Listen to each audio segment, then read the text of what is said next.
Yeah, I have three Okay. questions for Mr. Rotimi. So, number one, I want to know what is his stand on zoning. Then, number two, does he regret joining APC to remove GEJ from power? And number three, considering the claim that Ngozi Okoje-Iweala claimed in her book that Rotimi Amechi and other governors exposed saving funds in the excess crude accounts, arguing that earned money should be spent. How can ordinary Nigerians trust that Aso Rock will become a hub of wasteful spending amidst the country's current critical economic and social challenges? Thank you. I want to reply Ngozi. There are three persons I want to reply. Ngozi is one.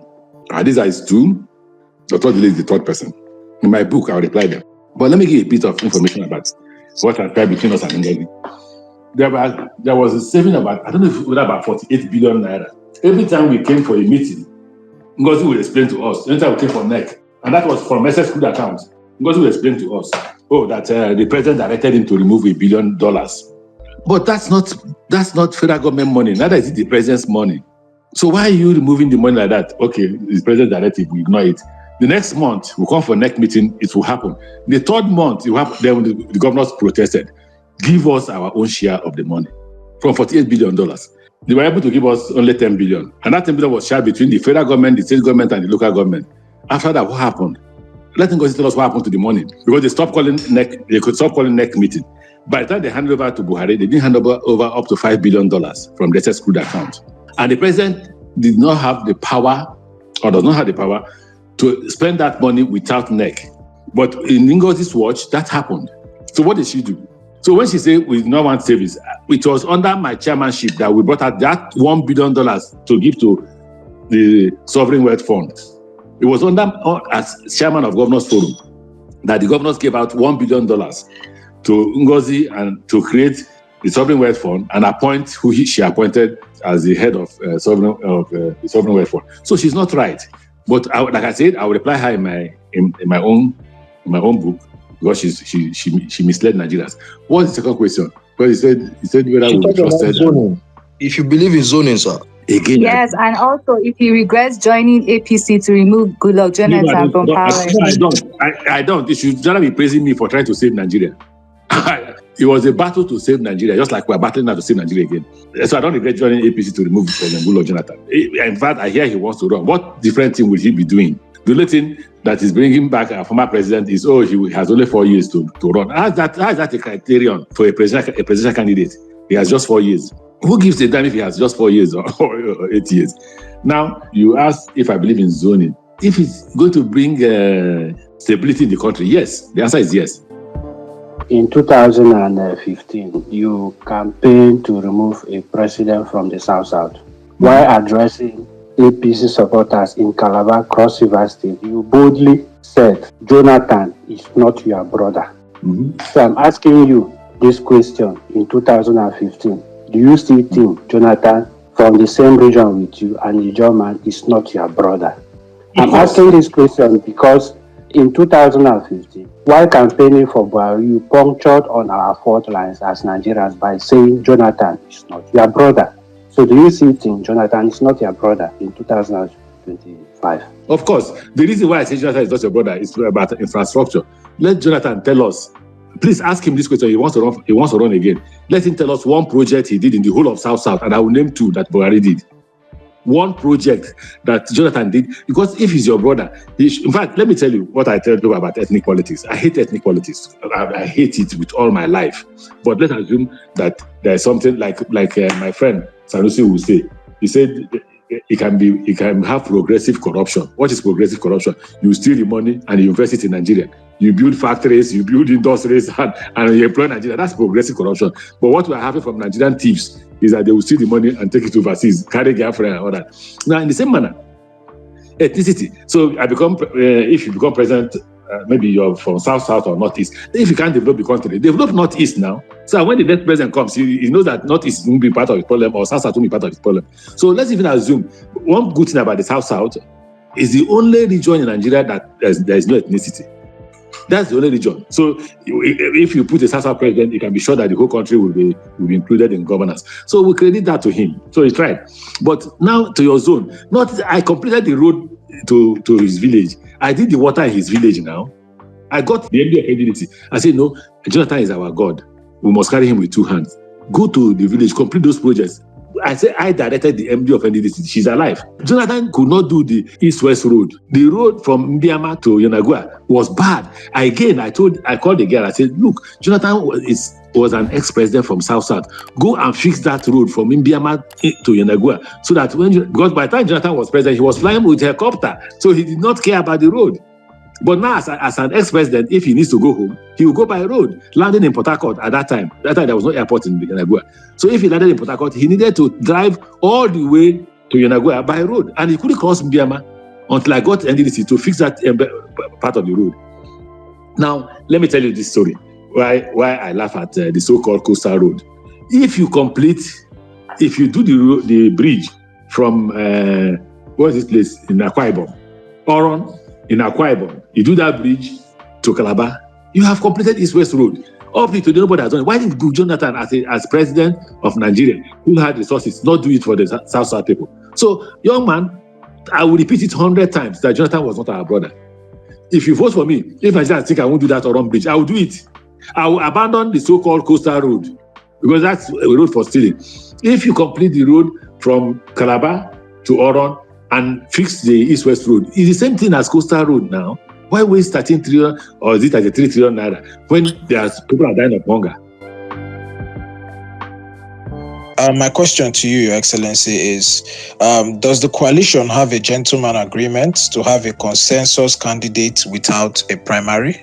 If you can answer that. Then my second question, Your Excellency, is what are the steps that are going to be taken? Because we all saw what happened in the 2023 elections, especially in Rivers State, where thousands of people were crying on the streets and even on social media saying that their votes have been shortchanged or they have been shortchanged. What is the ADC going to do in terms of defending the votes and defending the trust that the Nigerian people will place on them to, give them their votes? Thank you, sir. Okay, so I've said this is not a thing I want to discuss online. I will not discuss what our strategy is. But are we going to fight a battle to make sure that we are not cheated? Yes, that will happen. If we are not going to fight, I won't run. I don't have money to waste. The reason why I'm running is because I've looked at that, I've looked at what the solutions are, and I can't say it here. When the time comes, you see, the problem is first, let's get a candidate. We've gotten a platform. The next thing is let's get a candidate. The candidate will determine how he will fight his election. That's one. What's the second question you asked? Oh, I remember.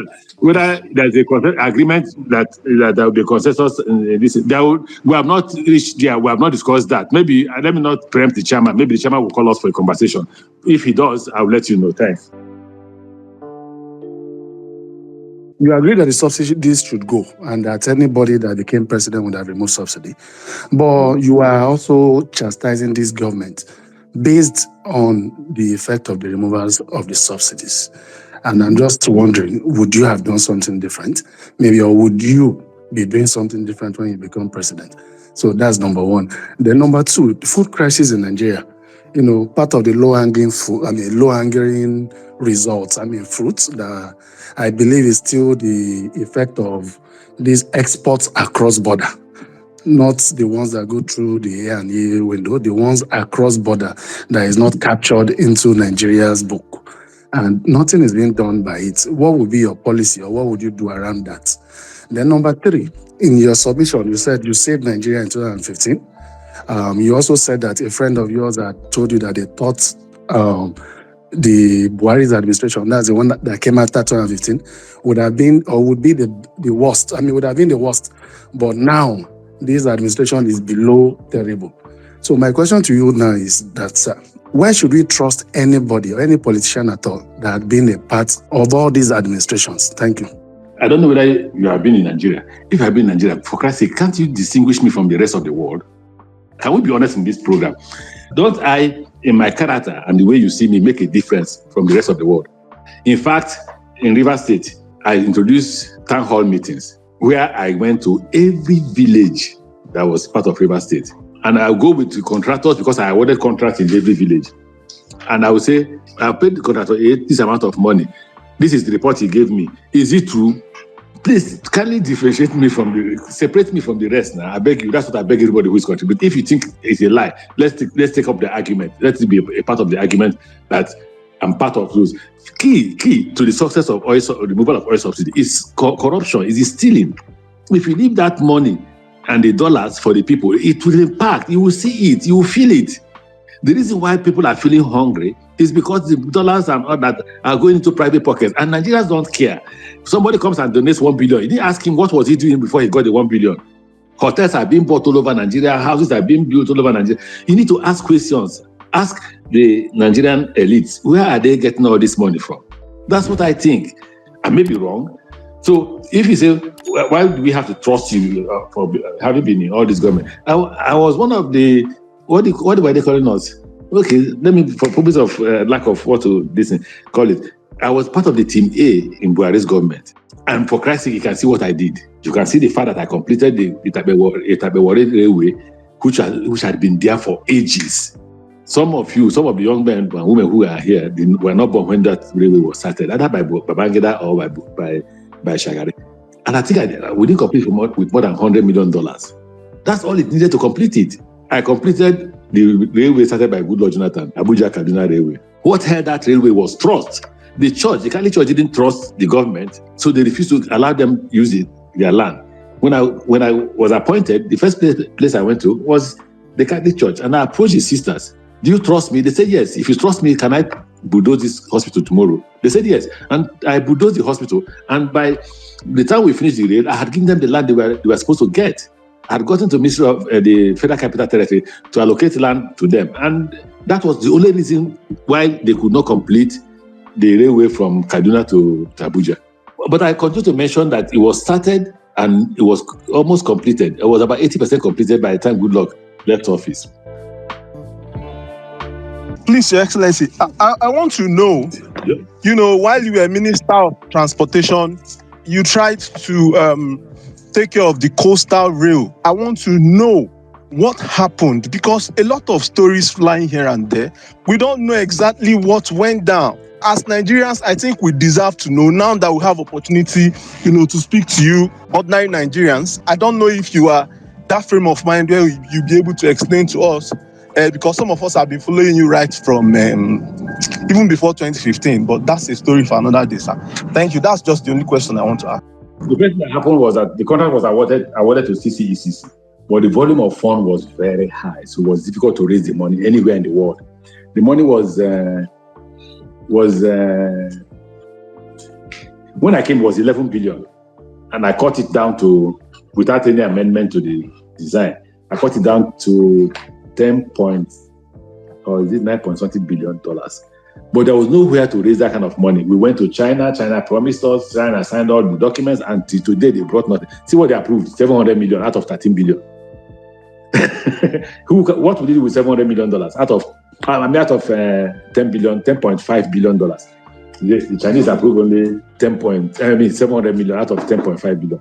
So it wasn't abandoned. The contract is still there, but there's no money to fund it. That's why it was stopped. Instead of the so-called coastal road, what they should have done is coastal rail. We are tired of when election is getting close, like 5 months or whatever, and everybody will start going around in campaign. When do we expect to see you in villages all across Nigeria? Not kind of a campaign, but starting to tell Nigerians how you will do things differently from what we already know that exists today. Thank you. Okay, so the first question you asked, I've already addressed it. The government I serve is 100 times better than Buhari's government. Tinubu's government. The Buhari's government is 100 times better than Tinubu's government. For Christ's sake, we're dying of hunger. By the time I was minister, power was not, what we pay here is 1 million naira every week for power, electricity. That 1 million naira multiplied by 4 is 4 million naira a month. Please, how many people can pay that? On top of that, you have to buy diesel at about 300,000 naira. That's not part of feeding. That's not part of domestic staff salary and all that. Well, when Buhari was in government, it wasn't like that. Why are we comparing diamond to gold? In fact, this government is not even gold at all. The second question is what I would have done differently in terms of not just going to campaign in 5 months' time. By December, I will no longer wait for the party. I'm currently waiting for the party to decide what way we should go. If nothing is done between now and December, I will go to the rural areas to begin to ask people that are members of ADC to support me for primary. And that I assure them that if I win primary, these are my policies that I will pursue. And I want to be held responsible for those policies that I've told the public about. Nigerian Central Bank currently uses a mix of high interest rates and currency management to control inflation, but this has also restricted credit and slowed growth. If you are president, would you back the CBN's current tightening stance on or push for looser policy? And specifically, what inflation target, exchange rate regime, and money supply growth rate would you aim for in your first 2 years? It's a very specific question with specific numbers. Thank you. I say it's a good question. Unfortunately, I'm not an expert in finance, so I will keep the experts in finance to advise me on this. Okay, maybe ask a much simpler question in a different way, not directly finance. In your opinion, do you think the CBN is doing the right thing when it comes to monetary policy, in your opinion? If they were, the exchange rate won't be as high as it is now. Thank you very much. That's all my question. Thank you. Okay.